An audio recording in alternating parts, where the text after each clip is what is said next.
But look, we can never, in our story, we must never elevate the medium that God uses and bypass Jesus himself. And so here's what that looks like. It could be a church. It could be the Village Church. Look, I know that there are a ton of people that are a part of the parachurch here, and whether that's Cru or Navigators or Young Life or whatever, we love those things. We're so thankful for those things, but have you not seen so many people worship that thing rather than the God of that thing? And so God uses this to draw people to himself, to preach his good news.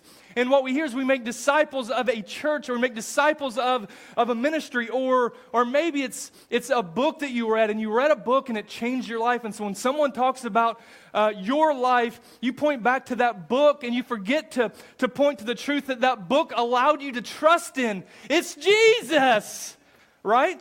And so maybe it's a person, maybe it's a pastor, maybe it's a friend, maybe it's a spouse, maybe it's just your story. And it was some Luther-type night, and the thunderstorm came down, and I said, in that moment, I will follow Jesus if I get home safely. And guess what? I got home safely. Don't worship the storm.